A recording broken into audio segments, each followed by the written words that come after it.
Who doesn't love a good train wreck? The beauty of the internet is not only can you watch it transpire, but you can do so at a safe distance and comment on it in real time. It's a dime a dozen thing nowadays. We see companies continually stumble into PR disasters where it gets progressively worse as the hours drag on, and you're sitting there thinking, how can they fuck up this hard and this consistently? And yet they keep doing it.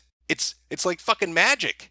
Well, we might have the start of a train wreck beginning right now. I can hear the whistle. I can hear the whistle down the fucking tracks. But to really understand the situation, you need to be filled in on the backstory. So, about 2 weeks ago, a height challenge Twitch streamer by the name of Destiny had on a well-known YouTuber by the name of JonTron to debate politics. How do I explain to my daughter incest is wrong? Is it actually wrong? I don't know. This is a crazy fucking thing. In einer stolzen Selbsteinschätzung, mutig und kühn, die Führung des Reiches und Volkes fordere. Yes, as you can imagine, things didn't go according to plan. A little bit of a snafu somewhere in there, and JonTron got lambasted by mainstream media. Within a day, everybody was writing articles talking about how he was batshit crazy, how he had absurd views on things, how he was a secret racist, which apparently not a very good secret if everybody's writing articles about it. Hell, unabashedly so. He's not just a secret racist, he's an unabashed secret racist, which means he's very open about not telling you. Hell, and according to these purveyors of the truth, he was losing subs hand over fist. His fans were abandoning him. I mean, look at these metrics. How is he ever gonna fucking recover from that? Well, time to pack it up. Your career is fucking done. I hear McDonald's is hiring. No, buddy. I don't give a shit about your newest LP. I just want my double quarter pounder with no cheese. Shit. You know who I blame?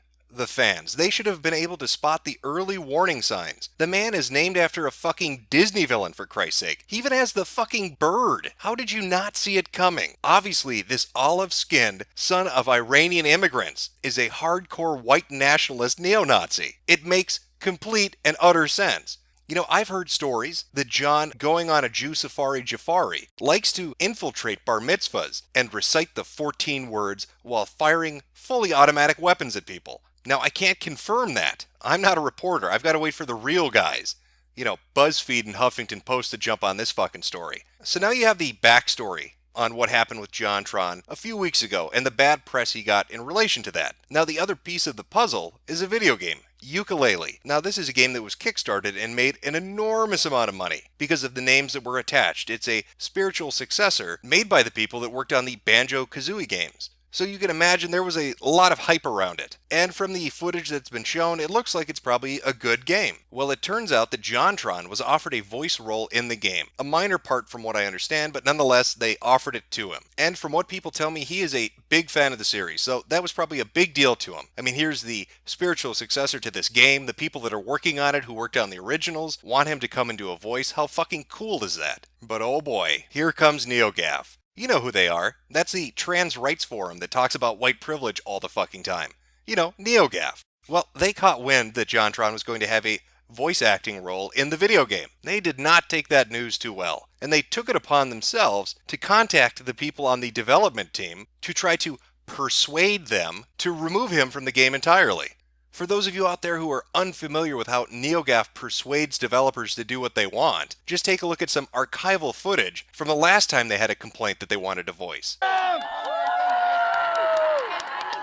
look, it's a dead zombie! Are you arguing it? Are you arguing it? Is that all you know how to do? This is what the developer had to say about the situation. We recently became aware of comments made by voice artist JonTron after development on Yooka had been completed. JonTron is a talented video presenter who we were initially, 2 years ago, happy to include as a voice contributor to our game. However, in light of his recent personal viewpoints, we have made the decision to remove JonTron's inclusion in the game via a forthcoming content update. We would like to make absolutely clear that we do not endorse or support JonTron's personal viewpoints, and that as an external fan contributor, he does not represent Playtonic in any capacity. Playtonic is a studio that celebrates diversity in all forms and strives to make games that everyone can enjoy. As such, we deeply regret any implied association that could make players feel anything but 100% comfortable in our game's worlds, or distract from the incredible goodwill and love shown by our fans and Kickstarter backers. So to sum up, JonTron has a debate with Destiny, says a bunch of things that he gets bad press for. NeoGAF catches wind of this and finds out he's involved in a video game. They contact the developers of the game and complain. The developers, in response, pull JonTron's portion of voice acting from their game and explain to the audience that they're doing it because they want all gamers to feel relaxed, because they believe in diversity. Even JonTron himself, after hearing the news, said this on Twitter. Unfortunate to see Playtonic remove me from Yooka, but I understand their decision. I wish them the best with their launch. So what's the issue then? They've issued their statement. That's where they stand. And JonTron has said, well, I'm upset by it, but I wish you the best of luck with your launch. So it should be a dead issue, but of course it's not. Because the developers and the publisher couldn't leave well enough alone. Now, people were upset with how they were dealing with this. They didn't like the fact that JonTron had been cut, and they didn't like the explanation that had been given to them. And a good portion of the people that were upset financially backed the game on Kickstarter. So we started to see an influx of people coming into the Steam forums and asking, how can I get a refund? And the reaction was pretty swift. Shit kicked. Multiple threads were made on the Steam forums by people asking, how can I get a refund? I disagree with what you're doing. And every one of them was either banned, locked, or moved, and then locked. Nobody was given a real answer. Other Steam users tried to give them advice on how they could go about it, but nobody on the development or publishing team had anything to say. You can imagine how well that went over. People took it really, really well. But it wasn't just on Steam, it was on their official website too. If you go to the forums, you'll see threads where people are asking, how do I get a refund? I disagree with what you're doing. This is the response they got. Again, this is the official forum for the game. Playtonic do not have to refund you. There is no law or requirement for them to do so. You can try using the backer messaging system on Kickstarter to discuss a refund. Playtonic, out of their own will, have chosen to refund backers that opted for the now discontinued Wii U version through this system. However, there is no guarantee that they will, and I don't think they should, refund you for this situation. Hope that helps. I am locking this thread. So not only were people being locked on the Steam forums and banned on the Steam forums, they were now having their threads locked on the official forums. Boy, I'm getting a fucking sense of deja vu. What trash fire recently happened? What shitty fucking Kickstarter trash fire reminds me of this? Fuck, the name escapes me. It's right on the tip of my tongue. Right, oh god, if I could just... No, you know what? I can't. It slipped away. I can't remember what it was. Now, while this was all going on, while people are being banned and having their threads locked on Steam and on the official website, on Twitter, people from the publishing company, Team 17, decided it would be a good idea to start shit-talking backers and mocking JonTron himself. Now, these are a couple of the employees. Now, a lot of them locked their profile down almost immediately once stories about this started coming out, except for a few of them. Just drink it in. So many angry anime avatars. Oh gods, are you working the Steam forums? I am so sorry. It's what we do. Ha ha ha. Because you've removed him or because he was in the first place? Removal. Screw him. I still can't wait for it. Cheers, man. Appreciate the support. So it would seem that this is the individual that's on the Steam forums banning and blocking and locking threads.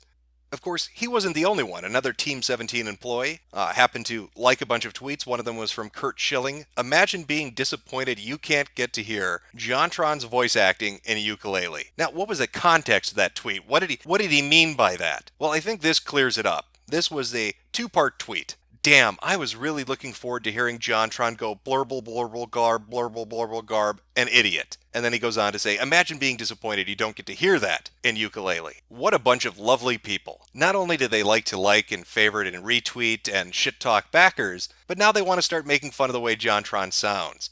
Glarble, glarble, garb, garb, garb. That's fantastic. That is just great.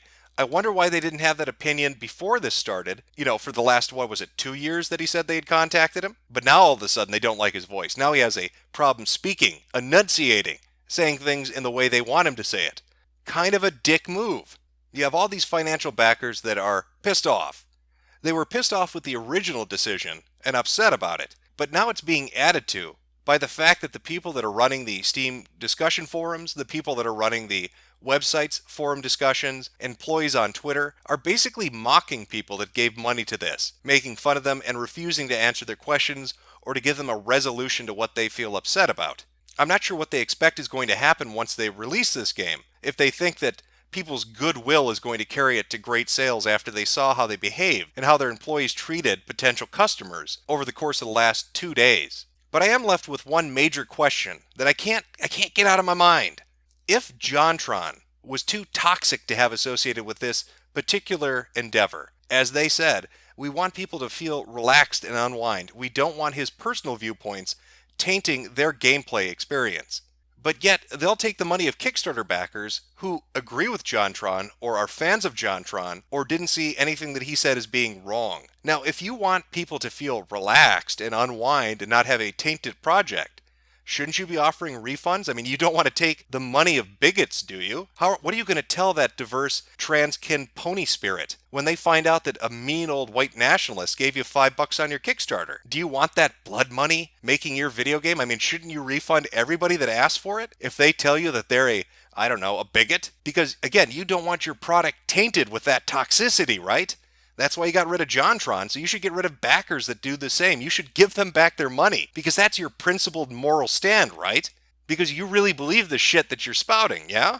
Well, it's roughly been about 48 hours. A lot of pissed off financial backers, people talking about it on different social media sites, complaining about it on different forums. The only people that seem to be happy would be fucking NeoGaf, who are quite literally celebrating the fact that JonTron got thrown off of the project because he's a terrible individual. At least that's their opinion on it. They are glad they won this battle. They are glad that the developer acquiesced to their demands and got rid of JonTron. Personally, from my viewpoint, again, I think it was the wrong decision.